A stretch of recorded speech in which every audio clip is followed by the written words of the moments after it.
Welcome to Trend Talk Studio, where we delve into the most pressing issues and trends shaping our world today. The recent parliamentary and provincial elections in South Africa have marked a historic moment as the African National Congress, ANC, fell short of securing a majority for the first time in 30 years. This significant shift in the political landscape carries profound implications for the country's governance, economy, and society. The ANC's support dropped from 57.5% in 2019 to 40.11% in the latest elections, reflecting a dramatic change in voter sentiment. This decline is attributed to growing public dissatisfaction with economic stagnation, high unemployment rates, and deteriorating infrastructure. The fragmentation within the ANC's traditional support base became evident as former supporters gravitated towards new political entities like the MK Party. For the first time since the end of apartheid, the ANC will need to engage in coalition politics to maintain governance. This introduces a level of political uncertainty unprecedented in the post-apartheid era. Coalition governments are often more unstable than single-party majorities, potentially leading to inconsistent policy directions and governance challenges. The ANC's need to negotiate and compromise with smaller parties could slow decision-making processes and complicate the implementation of cohesive policies. Investors are likely to react cautiously to the prospect of a coalition government, as stability and predictability in governance are crucial for attracting investment and fostering economic growth. Prolonged political negotiations and potential infighting could delay much-needed economic reforms and development projects, exacerbating the country's economic challenges, including high unemployment and sluggish growth. Despite the ANC's weakened position, President Cyril Ramaphosa may retain his leadership role, given the ANC remains the largest party. However, his diminished mandate is expected to embolden both opposition parties and internal critics within the ANC to call for his resignation. The lack of a clear successor within the party complicates the situation, potentially allowing Ramaphosa to maintain his position despite the pressures. The Multi-Party Charter, MPC, initially known as the Moonshot Pact, was an ambitious initiative led by the Democratic Alliance, DA.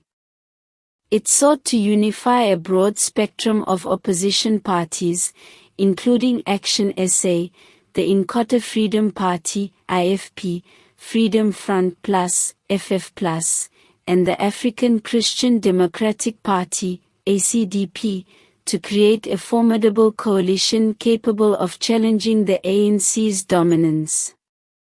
Despite its strategic intent, the MPC has not succeeded in its primary goal of unseating the ANC. The failure of the MPC is attributed to several factors. The ANC's deep-rooted historical significance and its role in ending apartheid still hold considerable sway among many voters. Additionally, the ideological differences among the parties within the MPC may have prevented them from presenting a unified and compelling alternative to the ANC. Furthermore, the emergence of the MK Party and the continued presence of the Economic Freedom Fighters, EFF, have further fragmented the opposition vote, preventing the MPC from consolidating a broad-based opposition. The ANC might form a coalition with the MK Party, leveraging their shared history and ideological similarities.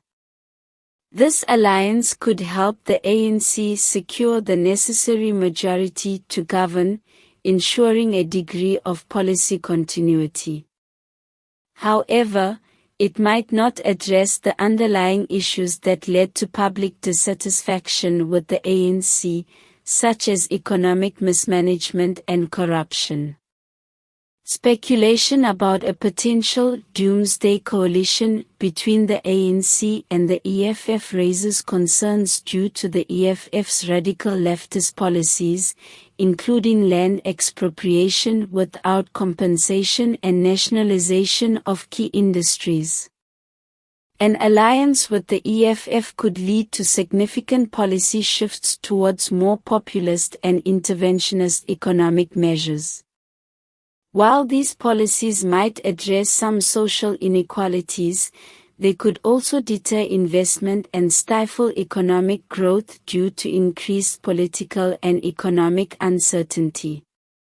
A coalition with the MK party could reinforce the current policy trajectory of the ANC, emphasizing continuity, but it might not effectively address the urgent economic and social challenges facing the country.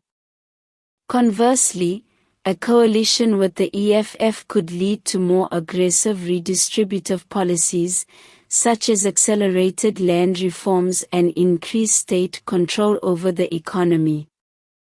While such measures might address historical injustices and social inequalities, they could also create an environment of economic instability and reduce investor confidence.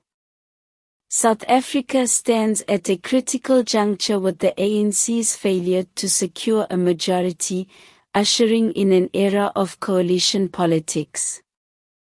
The necessity for the ANC to form alliances introduces new political complexities and uncertainties. The multi-party charter's inability to displace the ANC highlights the challenges of uniting diverse political entities against a historically dominant party.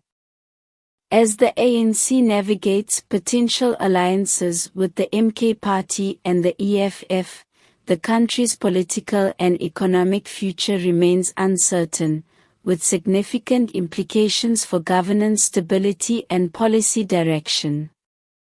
The coming weeks and months will be pivotal in determining South Africa's path forward, as coalition negotiations and their outcomes will shape the nation's trajectory for years to come. Remember to subscribe to our YouTube channel and TikTok, follow us on social media, share our content, and give us a like. Your support helps us bring you more insightful discussions and analyses.